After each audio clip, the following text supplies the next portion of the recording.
Vadim, since mixed martial arts, it does mean a lot to you personally. I know this myself. What's your general view on mixed martial arts worldwide?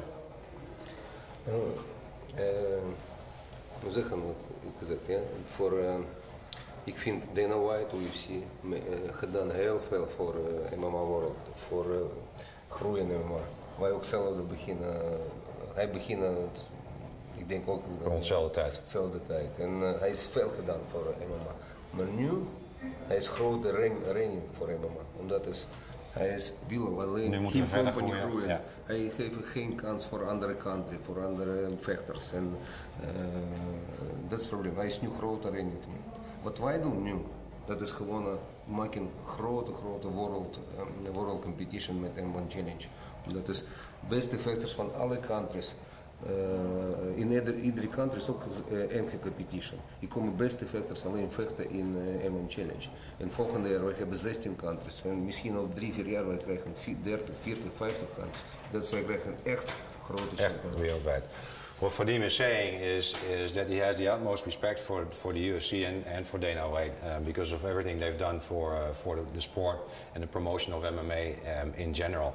And and they started around the same time as M1, and the UFC has paved the road for the growth of the sport and a tremendous amount of promotion. So they are very much to be commended for that. But now comes a time where the UFC, the strategy of the UFC is actually putting a brake on the expansion and the further promotion of MMA worldwide.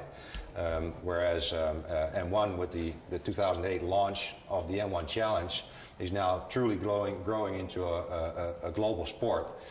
In 2008 we're having 10 teams competing against each other, and they're national teams, so they're from all over the place. They're from Korea, they're from Japan, they're from Spain, we have a Dutch team, we have a Finnish team, and you name it. And for 2009 our program is already put together.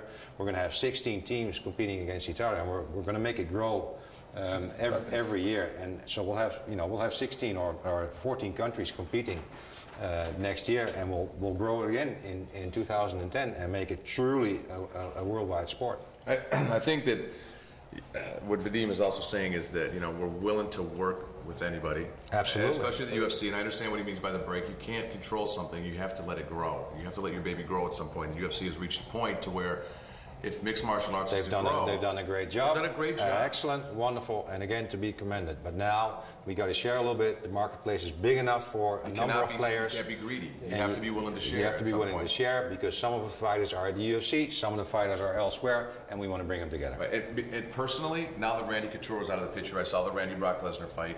Personally, I don't think Brock Lesnar would last the first round against Fedor, and I would love to see, because they're building Brock Lesnar as the next. The next level of mixed martial arts, is the next big superstar. Fedor and Brock Lesnar are the same age. What do you think about Brock Lesnar and Fedor fighting? Wij willen graag met Brock Lesnar morgen. Fedor will fight Brock Lesnar tomorrow. Tomorrow, there's an open invitation, anytime, anywhere. And so het probleem is niet in it's Brock Lesnar's management is the problem, right? Technically. Dana White zeggen altijd. Fedor coming bij UFC. Waarom Fedor moet coming bij UFC? Fedor is nummer 1 vechter. Hij moet vechten met kampioen van UFC, van Dream, van verschillende organisaties. Vadim is saying that Fedor coming to UFC is not the issue. The issue is that Fedor is willing to fight, and any of our fighters are willing to fight anybody else from any other organization. Being UFC, being Pride, being Strikeforce, being whoever. And we're open to that. Dana White needs, I've always said this about Dana, and it drives me crazy, Dana White needs to let the fighters fight. That's what they're fighters. Let them fight. This isn't WWE where you make up your own rankings and you fight within your own organization. This is real fighting. As in boxing, let the fighters fight. This man is not a crazy Russian. He's a gentleman, and he always keeps his composure when he's called a crazy Russian. And I take it personal because I know him, and I consider him a friend, and it drives me crazy when I hear him say these things. Here's what I think we should do. Why don't we invite Dana White and Lorenzo Fertitta to the Affliction fight January 24th, give them some ringside tickets. We can have a meeting with Fedor, Vadim, everybody will invite the press, the MMA media can come, any press. So would you like to invite Dana White and Lorenzo Fertitta January 24th to the Affliction fight? Joost. Als wij werken alle samen, dat kan alleen groeien naar verhaal. Wij niet eten geen taart.